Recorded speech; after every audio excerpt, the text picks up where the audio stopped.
So I feel like as a bookish peoples, as a community, we need to better define what dark fantasy and dark romantasy means. I'm clapping, I'm cheering. Agreed. We are using this as the tagline, the new tagline of like, just like ACOTAR, or if you like Fourth Wing, like it's giving that same energy because everything is dark fantasy, romantasy. Mm-hmm. And the trigger warnings that you rightfully so put trigger warnings regardless of if the scale is like a 1Z or a 20, right? Right. Which I, again, totally makes sense, respect it. But then you say, oh, it's a dark romantasy. And really what you mean is they're going to war. That's like calling ACOTAR a dark romantasy. Or you could even go as far as Throne of Glass. Throne of Glass is classified as like a young adult. Which is wild. Right. Or even The Cruel Prince, right? There are so many things that happen in those YAs that are dark that people are now classifying as dark. And now I don't know if I want to read a book or not. And I get so put off by the trigger warnings that I'm like, oh, cool, I don't want this. One of the reasons I won't read The Lies of Lena is because we know that there is on-page essay, right? And that's my personal line, right? Again, Same. If you can read it, good for you. But for me, if I had dedicated through The Lies of Lena and made it to that part, I would have been really upset. And I cannot stress enough, is it dark or is it fantasy? Yeah.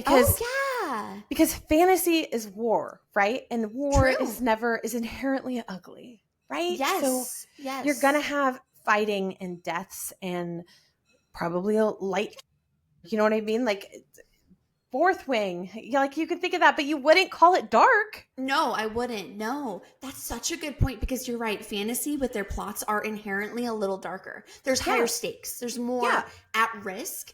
But when we say dark, if someone says this is a dark fantasy, I'm thinking it's going to have essay. It's going to have, it's like explicit. Non-con. Exactly. Which is the line for us. So yes. So to me, if I hear dark fantasy, I think of that Harper L. Woods. She's known for that style, right? You are going to get what you would get out of a dark romance, but put into a fantasy setting. I would even go as far as to say Guild in that series is a dark fantasy. There's truly dark things happening consistently on page that are traumatic, right? So I think that genre exists, but how you can put Guild in the same ballpark as you would like a Throne of Glass or something else, that's where we're getting. We're getting to the point where everything is dark. It's a dark academia. And that's like an aesthetic. I think you're right too for the marketing. I think that now it's in vogue to say dark fantasy, so a lot of people are putting that maybe. And it's interesting that you say when you say dark fantasy outside of books, what I think of is there's like a whole subset of movies from the 70s and 80s that are dark fantasies where nothing dark happens, but it's an aesthetic. Like dark academia is like I think that's like gothic. So I think they've kind of awakened that with like the gothic. So then you have your Rachel Gillick, right? In no means would I call her a dark romance, dark fantasy author, but I would call her a gothic fantasy / romance author, right? And I think there's the difference between the aesthetic and the topic, and it's getting so out of hand.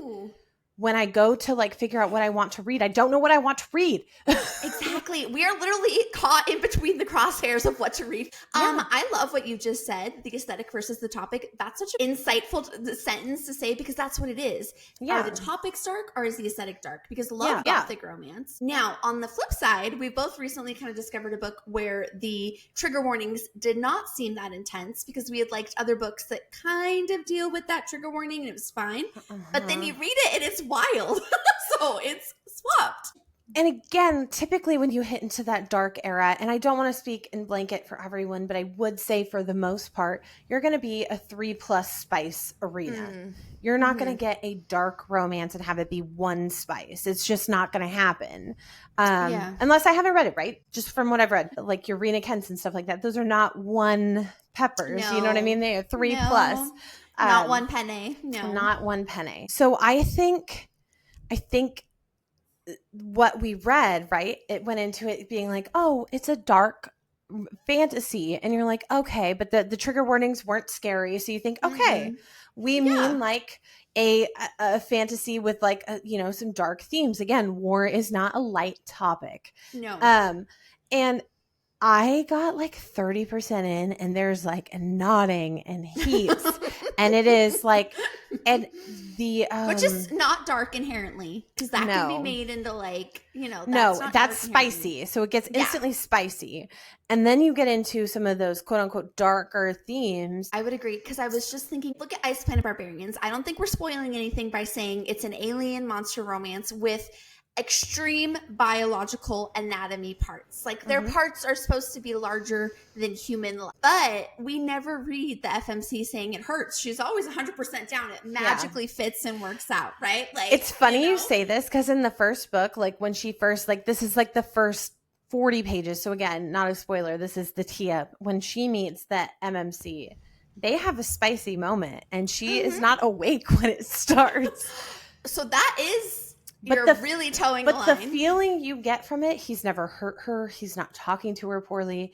There's like that language barrier, and her being like, I'm down.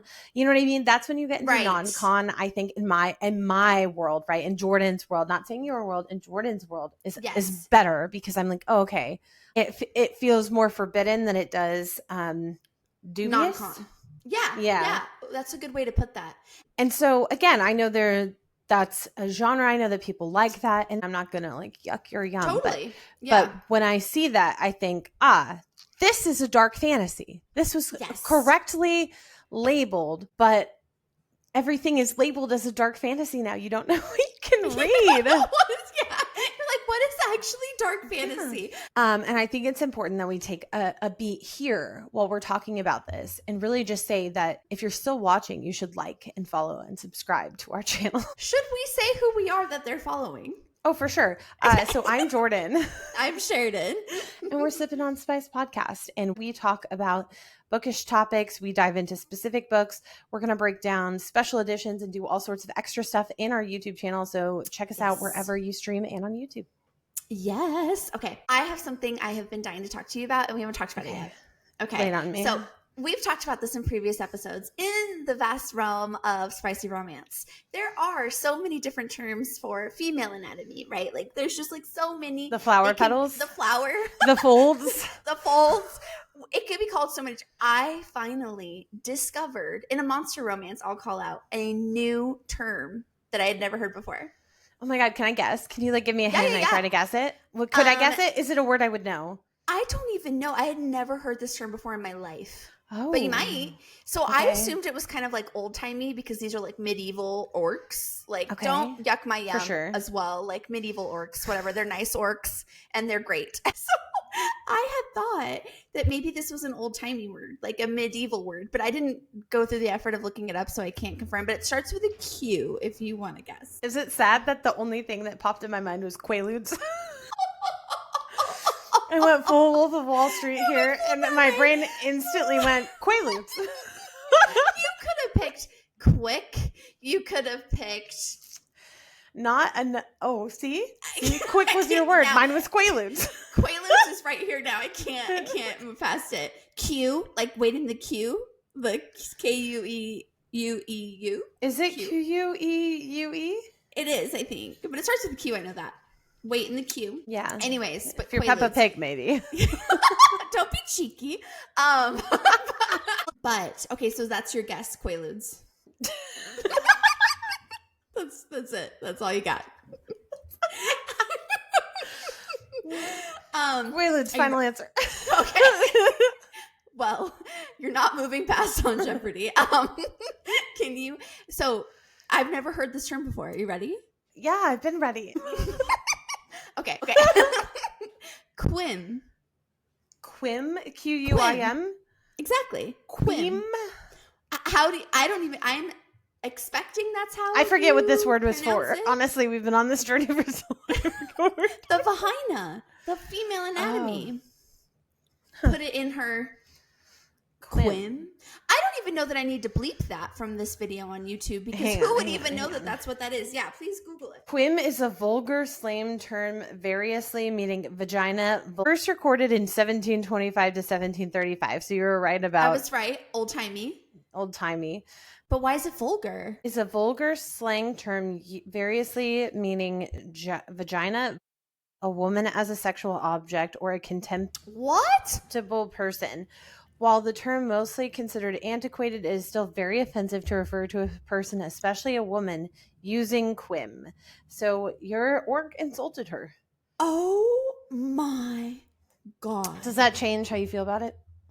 1000%. I was thinking this was a fun, quirky term. I wasn't thinking it's basically a slur. Like, this is basically like the C word. Per the Google. Well, I mean, their guess. I think that was dictionary.com. I mean, dictionary.com is pretty legit. Yeah, that's honestly like. He was calling her like how he wanted to like do his thing in her. Now I can't even say it. Now I need to bleep it. Now I can't even say it. It's more offensive. Wow. It is. Oh my God. And it's a vulgar slur to call women. Wow. So this heartfelt orc romance just got quite non-heartfelt. Like, it just got pretty derogatory. Pretty messed up. I wish I didn't know that. I wish I could go back in time. Dark monster romance. Exactly. But he loves her so much, and he's like so sweet. It's like all the monster tropes, but then he's got to whip out a slur. I don't know. Maybe she used a thesaurus and didn't really saw the first two descriptions and wasn't like, oh, it's in a term. derogatory way. But you know what? Maybe it'll be like what the Gen Zers have done with, and it'll really turn around and be a positive term, and people will be like, you're a. Because when we used to say that, it was not. It's not good. It's so bad. Honestly, that is still the curse word that makes my skin crawl. Like, you can say the F word, you can say any other word. That word. Honestly, and they add a Y, and for some reason that makes it more yucky to me. Oh, like you're cunty. Like, I don't even want to say it. Yeah. Yeah. Yeah. Well, I guess good for Gen Z for taking that terminology and making it less offensive in their mind. You know what's offensive to me? What?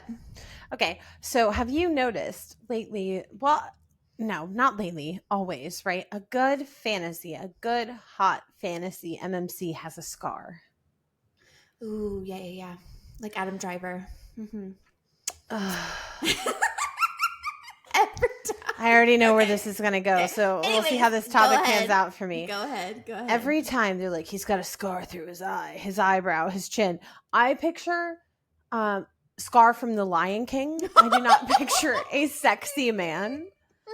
So it's like always this like super hot guy, and I'm like, yeah. And they're like, he's got a six pack, and you're like, yeah. Dark hair, yeah. Scar through his face. What? Okay. Kylo Ren had a scar through his face. The second you said Adam Driver, I was like, well, this topic is going to be super not in my favor. She's going to be like, oh, I like scars. I just picture Adam Driver. Yeah, exactly. You know me. Now, when you were talking, why did I picture the Phantom of the Opera? That's way different. That's way different. And I agree with you. You don't look at this side of me. Exactly. Like, but you know what? Phantom of the Opera has some sexy vibes. I mean, like, oh, do for you sure. want the one dude or the Phantom? I mean, that's where my mind went when you were talking. You basically described Phantom of the Opera to me. Okay. Yes. We've been talking a lot about distrust. What is something that makes you distrust book recommendations from book accounts? And they're like, these are my top books. And you see one and you're like, we are not the same, you and I.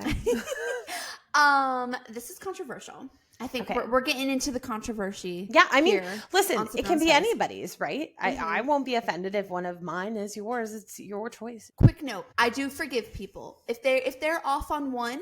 I'll give them the benefit of the doubt. I have to be burned a few times, and then I'm like, and it's not even a burn because tastes are different, so it's not even a burn.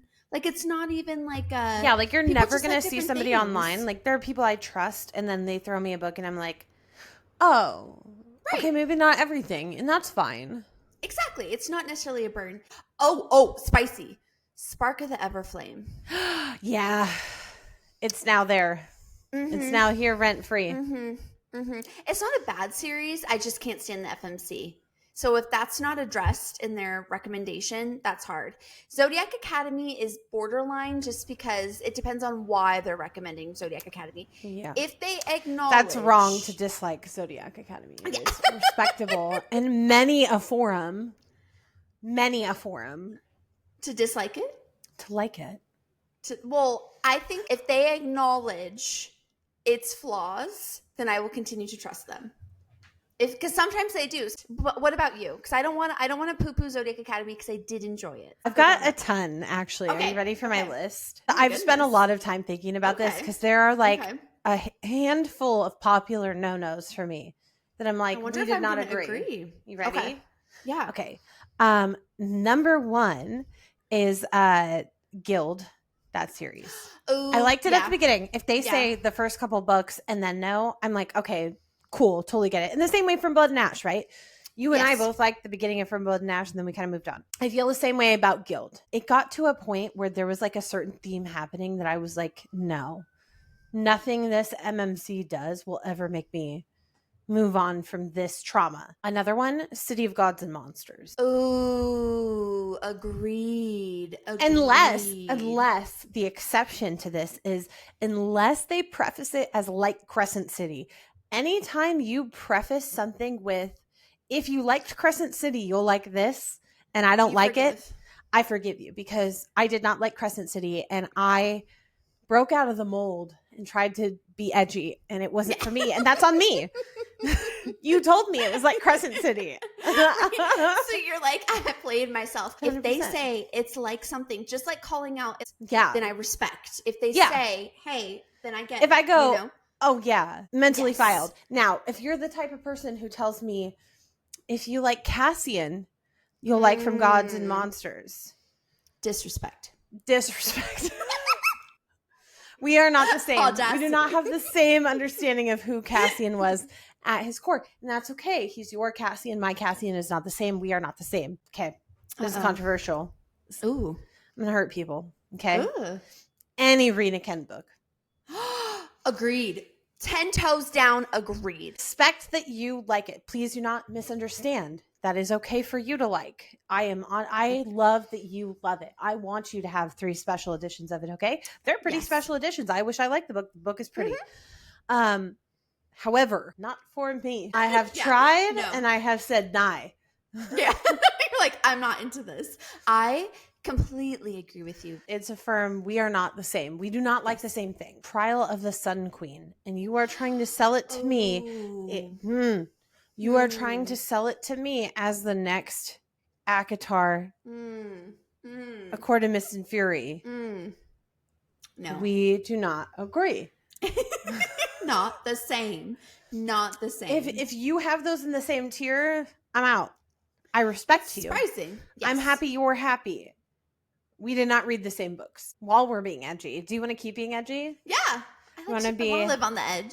Do you want to be like, wow, with me? Yes. I've never been described as edgy a day in my life, so let's do it. No, you haven't. What is a controversial book that put you into a book slump? I know yours. I think, honestly, my most recent book slump, I just haven't been able to focus. But the last time, correct me if I'm wrong, because I'm working off memory, it was Spark of the Everflame. I was annoyed. But sometimes you read something you don't like that. Okay, so I think this is true, right? Because that was me. I read something I didn't like kind of back to back. Then I read Cruel Prince. Yeah. Ate up Cruel Prince. Finished it in like 2 days, right? You did. And then I haven't found a book since then. So it's like just because you have one good one in between, I feel like that it's like then the combo of being disappointed plus having one like golden goose. Yes. And now you're like if it's not a golden goose, I don't want it. It's a landmine. Yes, because it reminds you. So for me, it was Spark of the Everflame. What was yours? Okay, so Powerless is a clear. Yeah. The Powerless, Reckless. Honestly, Powerless was meh. Right, I that took you out of fantasy for 7 to 8 months. If we really 7 to 8 months, because we read it in the early fall of 2024. You did not pick up fantasy again until like June. It's just because especially, okay, I am still refusing to pick up anything with a trial or a challenge, right? We've heard nonstop good things about Direbound. I cannot pick it up because I know there are trials in it. And I am still scarred from the trials of past. Yes. Yes. The only exception to this rule, actually, the only exception to this slump was Onyx Storm, which put me in an even worse book slump because it was so That's true, because it was so good. That's so true. This is an edgy opinion. I think I'm struggling with right now is they all run together a little bit. Yes. And you think back on it and you're like, wait a minute. Like, I could not tell you right now the true description of Trial of the Sun Queen, other than how it made me feel. I was going to say, did they have trials? Because it's trials are in the name. They did at the beginning. There you go. I am going to start Direbound. Now I can't even read my orc monster romances in peace because of the terminology. You know what my slump buster is going to be? It's already working. What is it? LJ Shen's new book dropped. Oh, that's right. I'm going to let this contemporary take me out of it, and I'm going to dive back into fantasy, revived and ready. I'm going to be refreshed, okay? Because here's what happens too. Here's the hardest part of a book slump is when you're coming out of it, even if you get handed a golden goose, you don't like it as much. 1000%. Yes. Unless it's like a 6-star read. If it's a traditional 5-star read, you do not appreciate it the same. And I started a book and I was like, I like this. I'm interested in it. But I know that what I'm feeling is apathy. So I was like, I'm going to put a pin in this because I feel like this series has been so hyped up to me and it's done nothing wrong to me that I cannot let it fall to the wayside because I am not ready to embrace it into my bosom. I got that. Oh, yes. Well, that's how I feel about Book of Azrael. It's not bad. I also started The Silversmith. It's not bad. I just can't focus. I actually think I need contemporary. A contemporary palette cleanser is so underrated because it is. When you have a clear, and I'm talking typically it takes me like 2 to 3 contemporaries to truly palette cleanse. One is never enough because I like a reread in there. Yes. I like a new read. And then I dabble with the third, you know what I mean? But a reread is really comforting to me to go, yes. I liked this. I reread this and I enjoyed this. Mm-hmm. Okay. Awesome. Well, if you like what you heard, you can find us on TikTok and Instagram at Sippin on Spice. We update there with content, book recommendations, and also just like teasers for the episode. Yes. And we also have a YouTube channel, as we mentioned. So please go check us out. We have previously released episodes as well as bookish content. So don't forget to like and subscribe. Yes, we go into fan casting, what's coming out, special editions. We do lots of extra content there. Yes. Well, cheers. Cheers.